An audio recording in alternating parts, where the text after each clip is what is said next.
Hi friends, welcome to Salem Padma சமையல்.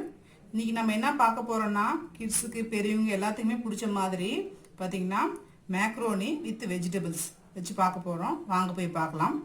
அதுக்கு முன்னாடி நம்ம சேனல் இப்போ தான் புதுசாக பார்க்குறீங்கன்னா சப்ஸ்கிரைப் பண்ணிக்கோங்க, பக்கத்தில் இருக்கிற பெல் பட்டனையும் கிளிக் பண்ணிக்கோங்க.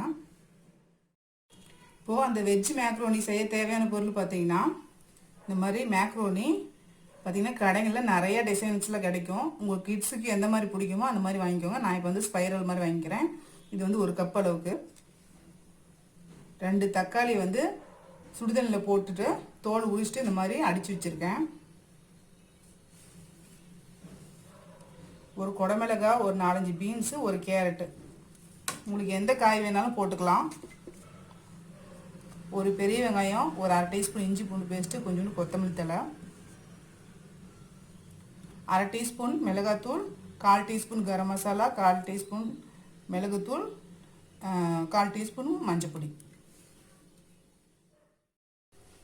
இப்போ பாருங்கள், நான் ஒரு பாத்திரத்தில் வந்து கொஞ்சமாக தண்ணி வச்சுருக்கேன். இதில் வந்து ஒரு 1/2 டீஸ்பூன் அளவு உப்பு, கொஞ்சமாக ஆயில்.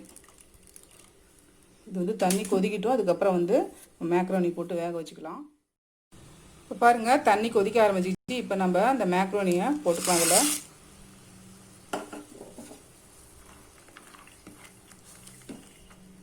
மேக்ரோனி நல்லா வேகணும். இப்போ பாருங்கள், மேக்ரோனி நல்லா வெந்துருச்சு. பாருங்கள், இந்த மாதிரி சாஃப்டாக வேக வச்சுக்கணும். இப்போ இதை வந்து வடிகட்டிட்டு கொஞ்சோண்டு பச்சை தண்ணி ஊற்றி அலசி எடுத்து வச்சுக்கலாம்.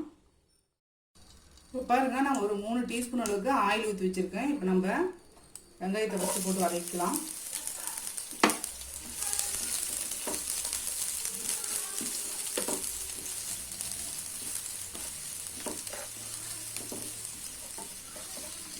வெங்காயம் கொஞ்சம் வதங்கட்டும். இப்போது வெங்காயம் ஓரளவுக்கு லைட்டாக வதங்குச்சு. இப்போது இந்த கேரட்டும் பீன்ஸும் போட்டுக்கலாம். ஏன்னா இது கொஞ்சம் வதங்க டைம் எடுக்கும், அதனால் இதை முன்னாடியே போட்டு வதக்கலாம்.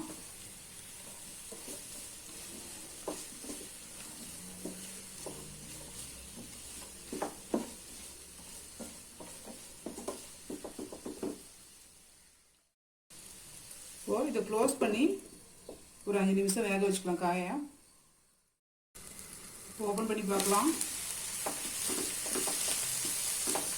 இப்போ பாருங்கள், காய் வந்து ஓரளவுக்கு வெந்துருச்சு. இப்போது இஞ்சி பூண்டு பேஸ்ட்டு, அப்புறம் குடமிளகாய், இது ஒரு 2 நிமிஷம் வதங்கணும்.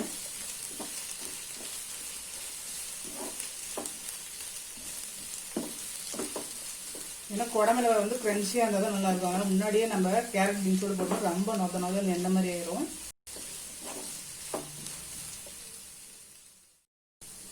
இப்போது அந்த ட்ரை பவுடர்லாம் போட்டுக்கலாம்.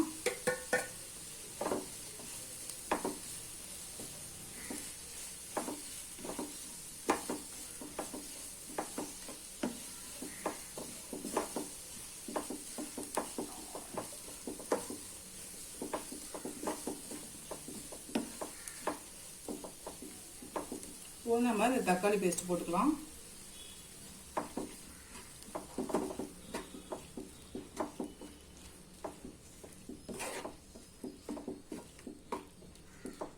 இது ஒரு 2 மினிட்ஸ் அப்படியே கொதிக்கிட்டோம்.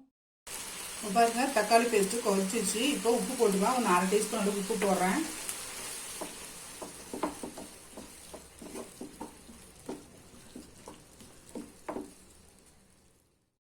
இப்போ நம்ம அந்த வேக வச்ச மேக்ரோனி போட்டுக்கலாம்.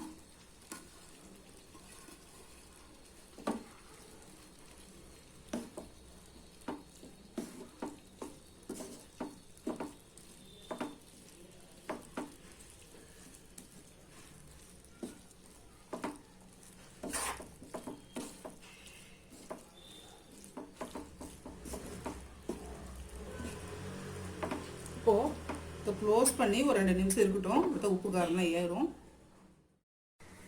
ஓப்பன் பண்ணி பார்க்கலாம்.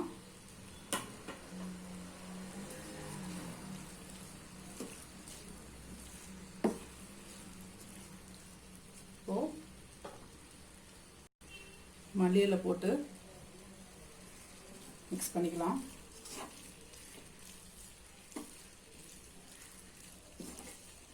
அவ்வளோதாங்க நம்ம வெஜ் பாஸ்தா ரெடிங்க. இப்போ பாருங்கள் நம்ம செஞ்ச அந்த வெஜ் மேக்ரோனி ரெடி ஆயிடுச்சு. இது பார்த்திங்கன்னா நல்லா டேஸ்ட்டாக இருக்கும். கிட்ஸ்லாம் ரொம்ப லைக் பண்ணி சாப்பிடுவாங்க. நீங்கள் ட்ரை பண்ணி பாருங்கள். இந்த வீடியோ உங்களுக்கு பிடிச்சிருந்தாக்கா லைக் பண்ணுங்கள், ஷேர் பண்ணுங்கள், கமெண்ட் பண்ணுங்கள்.